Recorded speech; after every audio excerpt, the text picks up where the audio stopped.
Hoy llegamos a la última de las excusas que queremos desmontar para no participar en la misión. La semana pasada Eduardo compartió con nosotros la excusa de, bueno, Señor, envía a otro. Ya es que yo no quiero ir, envía a otro, y vimos lo que vimos. Y hoy vamos a escuchar el mensaje que nos habla, el mensaje que desmonta la excusa de yo no soy capaz. Y seguramente esta es una de las más comunes, ¿verdad? Todos pensamos, yo es que no soy capaz de compartir el Evangelio, yo no soy capaz de predicarle a nadie. Y queremos ver cómo la Escritura nos desmonta esta excusa y pues ya con las 5 desmontadas ya no tenemos ninguna excusa para no participar en la misión. Así que, Marisa, ¿quieres que leamos el texto antes o lo leerás tú? ¿Sí? Pues dejamos entonces que Marisa se acerque. Pues adelante. Bueno, lo quiero leer yo porque es otra versión, no es por otra cosa. Y es en Éxodo 4, 10 a 12, que dice: Entonces Moisés dijo al Señor: Por favor, Señor, nunca has sido hombre elocuente, ni ayer, ni en tiempos pasados, ni aun después de que has hablado a tu siervo, porque soy tardo en el habla y torpe de lengua. Y el Señor le dijo: ¿Quién ha hecho la boca del hombre o quién hace al hombre mudo, sordo, con vista o ciego? ¿No soy yo, el Señor? Ahora pues, ve y yo estaré con tu boca y te enseñaré lo que has de hablar. Bueno, pues ya como ha dicho Eric, pues muchas excusas que ha dado Moisés. Y no sé si recordáis el momento en que Dios llamó a Moisés. Él estaba en el monte Horeb, el monte de Dios, estaba al otro lado del desierto. Y de pronto, pues Dios se manifiesta en medio de una zarza ardiente y le habla y se manifiesta como el Dios que ama a Israel, porque dice, yo soy... Le dice a Moisés: quita el calzado de tus pies, que el lugar donde estoy es santo. Yo soy el Dios de Abraham, de Isaac y de Jacob, el Dios de los patriarcas. Y ya solamente pensar en eso a mí me hace pensar que Dios es un Dios bueno, que ha llamado a un pueblo, que llamó a Abraham porque quiso formar un pueblo y tenía deseos de seguir adelante con ese pueblo a pesar de las circunstancias, ¿no? Dice Éxodo 3:6: he visto la aflicción de mi pueblo que está en Egipto y he oído su clamor a causa de sus detractores, pues he conocido sus angustias y he descendido para librarlos. Entonces Dios es un Dios misericordioso que actúa, porque tiene misericordia y actúa y ha determinado un plan para poder sacar a su pueblo. Entonces Dios llama a Moisés, pues es una misión maravillosa la que Moisés tiene delante, de liberar a su pueblo Israel, y es una obra de misericordia que Dios quiere hacer con todos y Él va a ser el instrumento. Y bueno, pues le dice: ve por tanto ahora y te enviaré a Faraón para que saques de Egipto a mi pueblo, los hijos de Israel. Una misión maravillosa, un gran privilegio, ¿no? Entrar en las labores de Dios, porque las labores de Dios son labores bonitas, son para bendición. Y como ha dicho Eric también, ¿no? Que no pongamos excusas tampoco para poder llevar el testimonio, para poder trabajar donde el Señor nos llame para adelantar su reino, ¿no? Entonces, tenían que guiar a Moisés para librar al pueblo de Dios de la esclavitud de Egipto. ¿Y se equivocó Dios en llamar a Moisés?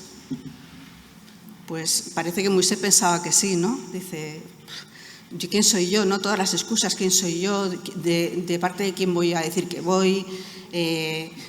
Pues, y ahora lo que dice es que yo no sé hablar, no soy capaz, Señor. Yo no tengo miedo, ¿no? de enfrentarme al pueblo de Israel.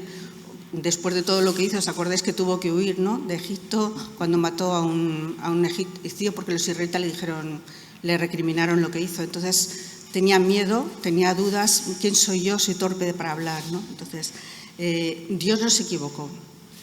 Dios, como sabemos, Dios es soberano y conoce todas las cosas, y eligió a Moisés y desde su nacimiento le fue preparando para la misión que tenía para él. ¿Os acordáis que Moisés fue salvado de morir en las aguas, en una cesta? Fue salvado y luego fue recogido nada menos que por la princesa, y vivió en la corte egipcia y recibió una exquisita educación. Y bueno, fue casualidad de que estuviera en Egipto aprendiendo allí. Pues parece que no, porque ahora el Señor le va a mandar a Egipto. Dios no hay casualidades, Dios hace las cosas muy bien. También fue educado por la providencia de Dios por su propia madre, que era hebrea, y le enseñó las leyes de Dios. Así que él se sabía perteneciente al pueblo de Dios y conoció el fracaso. por lo que he dicho antes, ¿no? Se identificaba con los israelitas y cuando vio que un egipcio maltrataba a un israelita, pues le mató, pero eso le salió mal, ¿no? Y a veces pienso que quizás nosotros queremos hacer las cosas a nuestra manera y si estamos pensando en el servicio a Dios, a veces si nos empeñamos a hacer algo que Dios nos llama, pues a lo mejor nos cansaremos pronto, fracasaremos, pero si es lo que Dios quiere para nosotros, hará victoria, ¿no?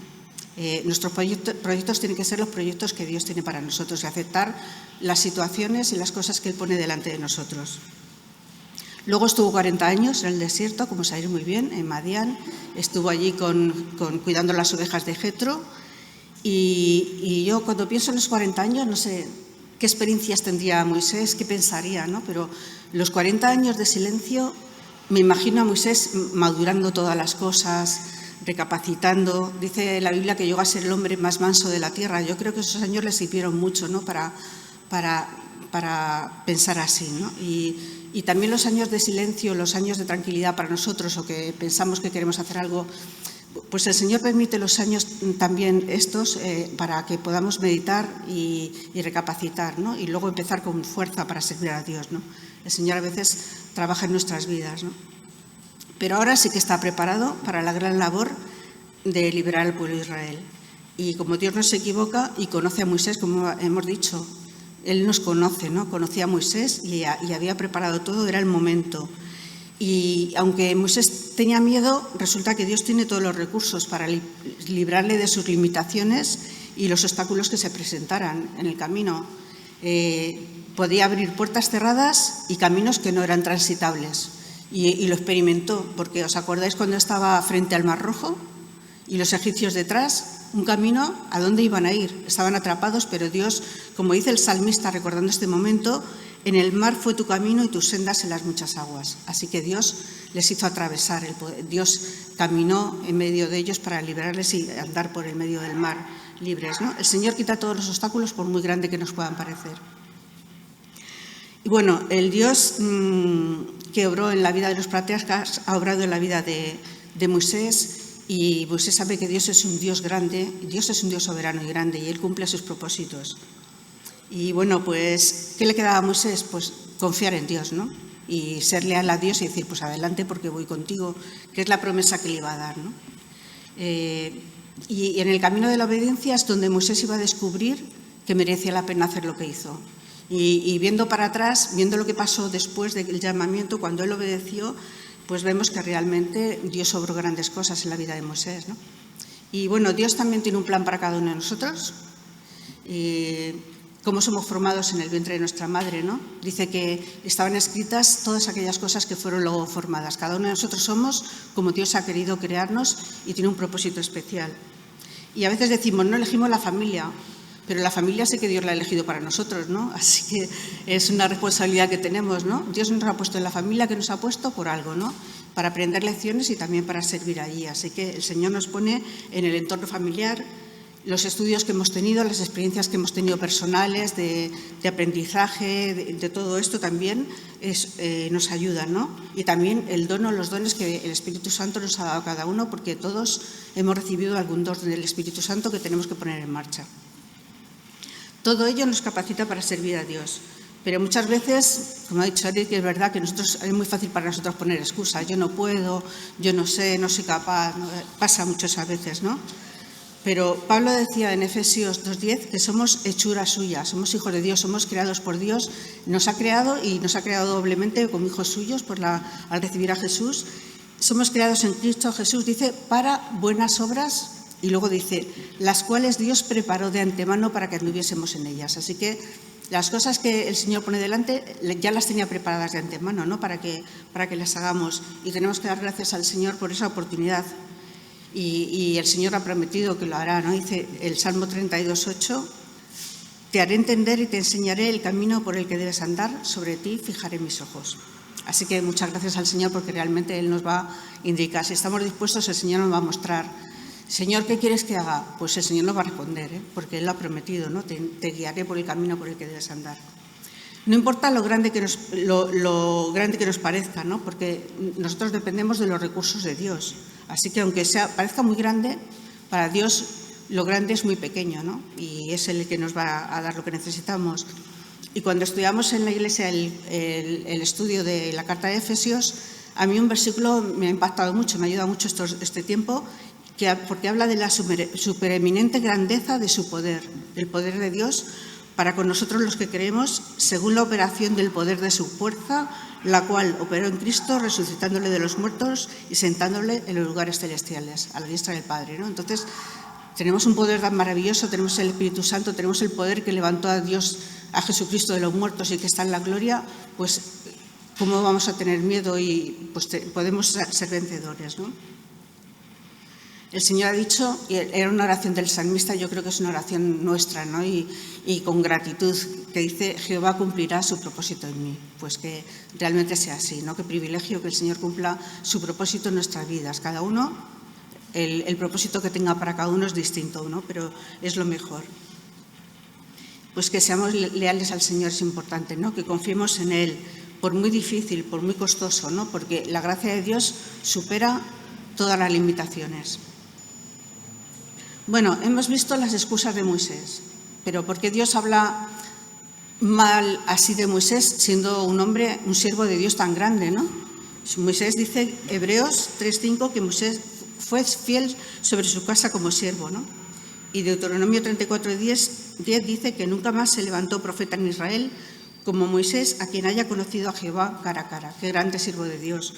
O Números 12:3, que dice que aquel varón Moisés era muy manso, más que todos los hombres que había sobre la tierra.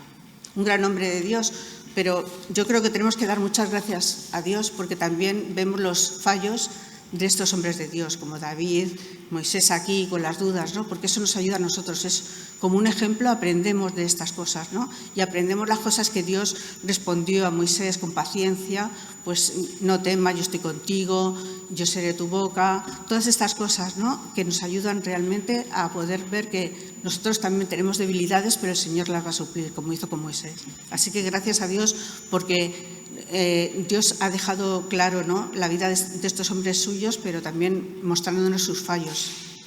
Bueno, vemos que Dios ha sido fiel y excusa tras excusa ha ido dando respuestas, ¿no?, a Moisés, ¿no? Y ahora pues dice, bueno, Señor, la última, ¿no?, lo que hemos visto, Señor, es que tiene tanto miedo de enfrentarse a Israel o a los egipcios, nada más menos que ir a la corte de Faraón, yo soy torpe para hablar. Mejor, después dijo, mejor manda a otro, ¿no? Y tuvo que coger a Aarón, ¿no? Pero ¿cómo iba Dios a planear algo que fracasara? ¿Dios planea algo que va a ser un fracaso? Pues no, porque Dios es el primero implicado y el primero que quiere que su nombre sea ensalzado y que sus obras sean hechas, ¿no? Entonces Dios no va a pedir a Moisés que haga algo que va a ser imposible. Dios sabe lo que hace, ¿no? No se equivoca y hará todo lo que sea posible por medio de los planes que dispone. Iba a sacar a Israel de Egipto y su nombre iba a quedar manifiesto en medio de ese imperio tan grande, ¿no? Y si eligió a Moisés, ¿cómo no le iba a capacitar? Y si nos elige a cada uno de nosotros, ¿cómo no nos va a capacitar y nos va a dar la fuerza? Él sabe lo que hace, ¿no? Así que no tenemos que dudar de los planes de Dios y de la sabiduría, por muy difícil que se nos haga pensar, ¿no?, humanamente. ¿Cuál es la respuesta del Señor? Yo voy a estar. Yo voy a estar con tu boca, yo te enseñaré lo que debes hablar a Faraón. Lo que importa es que Dios va con nosotros, eso es lo importante. Dios va con nosotros en el camino, ¿no? Y lo vemos en otros siervos de Dios. Por ejemplo, en Jeremías, ¿os acordáis el profeta Jeremías? Qué ministerio tan difícil que tuvo. Va a ser un pueblo que no te va a escuchar, pero tú sigue adelante, tú obedéceme porque yo estoy contigo. Por ejemplo, en el capítulo 1, versículo 19, dice, pelearán contra ti, pero no te vencerán porque yo estoy contigo, declara el Señor. Porque Él está con nosotros, la victoria está en Él, ¿no? También os acordáis lo que le dijo a Josué cuando estaba a la puerta de que ahora ya a la tierra prometida, después de los 40 años de peregrinaje, pues le dice que se esfuerce, ¿no?, que Él está con él. Dice Josué 1, 7, 9 y 17, solamente sé fuerte y muy valiente, cuídate de cumplir toda la ley. ¿No te lo he ordenado yo? Sé fuerte y valiente, no temas ni te acobardes, porque yo, el Señor, estaré contigo, donde quiera que vayas. El Señor irá delante de ti, Él estará contigo, no te dejará ni te desamparará, no temas ni te acobardes. Dice, yo estaré contigo, ¿no? Yo estaré contigo. Iré contigo donde quiera que vayas, yo voy a estar contigo. Voy a ir delante de ti. No te voy a dejar, no te voy a desamparar. Así que no temas, no te acobardes y cuídate de cumplir, ¿no? Sé fuerte y muy valiente. Pues eso lo podemos hacer nuestro, ¿no? El Señor va con nosotros. A veces tenemos que pasar por precipicios, no literales, pero sí de problemas que parece un precipicio, que algo nos pide el Señor, que vemos que no podemos, pero realmente es cuando Dios nos hace andar sobre ahí y aprender, como hizo Pedro, ¿no? Que andó sobre las aguas, pues así el Señor nos llama a hacer ese paso, como dice la canción, ¿no? Tu voz me llama a las aguas donde mi pie puede fallar, pero me encuentro en lo incierto, ¿no? Y caminaré a tu lado hasta el final, porque soy tuyo. Entonces, realmente eso es lo que importa, ¿no? Pablo aprendió una cosa muy importante, que la debilidad no es un obstáculo para servir a Dios, ¿no? La falta de recursos hace que Dios extienda sus recursos. En su debilidad iba a descubrir que el poder de Dios obrando en su vida es real y obrando en las circunstancias que le iban a rodear, ¿no? Fijaros que dice 2 Corintios 12, 9 y 10, Pablo, de buena gana me gloriaré, más bien en mis flaquezas. Me gozo en las flaquezas, afrentas, necesidades, persecuciones, angustias por Cristo, y todo eso lo pasó. No porque fuera masoquista, que se alegre de eso, sino, dice, porque cuando soy flaco, entonces soy poderoso. Descansaba en las promesas de Dios, ¿no? Y yo tenía aquí una hoja de calendario que habla de eso, ¿no? Que dice que el apóstol Pablo escribió, cuando soy débil, entonces soy fuerte. El sentimiento de que no tengo ningún recurso en mí mismo ofrece a Dios la posibilidad de desplegar los suyos por su espíritu. Muchos creyentes han experimentado que Dios los empleó cuando estaban sin nada, enfermos, incapacitados, ancianos. En estas situaciones difíciles esperaron verdaderamente en Dios, oraron y Él los escuchó. Entonces, sí, Dios puede hacer grandes cosas en medio de nuestras circunstancias, de nuestras debilidades y en los ministerios a los que nos llame, porque Él es el Dios de toda gracia que suple nuestras necesidades. Bueno, es el camino de la obediencia es cuando realmente vamos a experimentar las bendiciones, ¿no? Y Moisés realmente obedeció y experimentó todo eso. Fijaros todas las cosas que vio Moisés después cuando fue a Egipto, ¿no? Y cómo consiguió que todo se cumpliera, ¿no? Cómo los dioses egipcios fueron vencidos, ¿no? Todas las plagas tenían que ver con dioses de Egipto y todos fueron vencidos. Y el rey de Egipto y el gran imperio se tuvo que doblegar ante la voz de Dios, ¿no? Ante lo que Dios decía. Y bueno, pues lo vemos cuando cruzó el Mar Rojo, cuando el monte Sinaí que se le apareció, cuando pudo dar la ley de Dios al pueblo de Israel. Todas estas cosas, bendiciones, él pudo experimentar, ¿no? Y bueno, dice el Señor, dice más adelante, bueno, yo estaba pensando un poco, hay una experiencia en la vida de Moisés que a mí me impresiona mucho, que es cuando está en el Monte Nebo, cuando Dios se lo va a llevar y tiene un trato muy especial con Moisés. Él no puede entrar a la tierra prometida por el pecado, pero Dios le trató de una forma especial. Y yo me imagino ahí a Moisés recordando todo lo que Dios era para él, todo lo que le había enseñado, todo lo que había merecido la pena seguirle, lo bueno que había sido, ¿no? Y ahí le despidió el Señor y se fue a su presencia. Y antes de que pasara esto, mucho tiempo después de lo que estamos estudiando ahora, Moisés aprendió que la presencia de Dios era más importante. Lo vemos en el capítulo 33 de Éxodo, versículos 14 y 16, que Dios le dice, mi presencia irá contigo y te daré descanso. Y Moisés respondió, si tu presencia no ha de ir conmigo, no nos acerques aquí. ¿Y en qué conoceré, así que he hallado gracia a tus ojos, yo y tu pueblo, sino que tú andes con nosotros? Ahí está el verdadero deseo de Moisés ya, ¿no? Que tú estés conmigo, entonces yo puedo, ¿no? Pero si tú no me acompañas, no puedo hacer lo que quieras, ¿no? El descanso lo tengo en que tú estés conmigo. Y nosotros también tenemos al Señor que está con nosotros todos los días hasta el final. Su presencia nos sostiene, nos anima y, como dice el salmista, tu vara y tu callado me infunden aliento, ¿no? En medio de las circunstancias de la vida y del servicio a Él. Así que Pablo también aprendió que el hecho de estar en las últimas, en momentos muy críticos, casi a punto de morir, le valió para aprender a confiar no en sí mismo, sino en Dios que levanta de los muertos, ¿no? Dice 1 Corintios 1:9, mas nosotros tuvimos en nosotros mismos respuesta de muerte para que no confiemos en nosotros mismos, sino en Dios que levanta de los muertos. En los momentos críticos a veces es cuando más podemos pensar, nos agarramos más al Señor y sabemos que la respuesta está en Él, ¿no?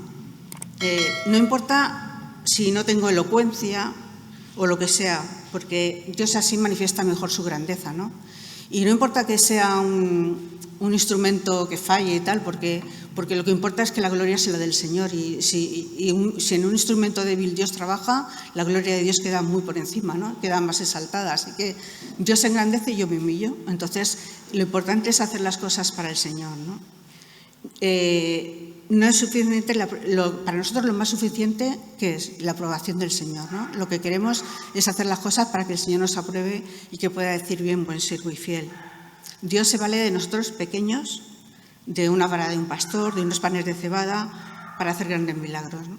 Así que gracias al Señor porque cuenta con nosotros, deberíamos aprovechar todas las oportunidades que Él nos da, ¿no? Porque Él va con nosotros y cualquier oportunidad de servicio, de ministerio, pues no echarnos para atrás, sino probar, ¿no? Y servir al Señor, porque ahí creceremos y seremos de bendición para los demás. Y aunque los demás no lo hagan, podemos decir como Josué, vosotros decidid lo que queréis hacer, pero yo y mi casa serviremos al Señor. Así que el Señor nos ayude a cada uno de nosotros a este reto, ¿no? De decir, Señor, ¿qué quieres que haga? Él nos mostrará el camino por el que debemos andar y debemos estar dispuestos confiando en que Él nos acompaña en todo momento. Pues, amén. Pues muchas gracias, Marisa, por animarnos a no mirarnos tanto a nosotros, ¿verdad? No mirar nuestras limitaciones, nuestros problemas o nuestra falta de capacidad, sino a mirar al Señor. Y la verdad es que lo que la Biblia nos muestra al final es que cuanto más penosos son los siervos del Señor, más gloria se lleva a Dios, ¿verdad? Cuanto más pobres, más desgraciados somos nosotros, más incapaces, y aún así el Señor nos usa para llevar su mensaje en este mundo, pues más gloria se lleva al Señor, más glorioso es nuestro Dios. Entonces vamos a responder a Dios en oración, vamos a pedirle, como decía Marisa, que nos ayude a quitarnos de la cabeza estas cosas de que no soy capaz, de que no puedo hacerlo, de que no sirvo para esto, y que nos ayude a centrarnos en Él, y que Él es el que está con nosotros, el quien está en nuestra boca, y Él es el quien hace la obra. ¿De acuerdo? Entonces, respondamos al Señor en oración y luego seguimos con el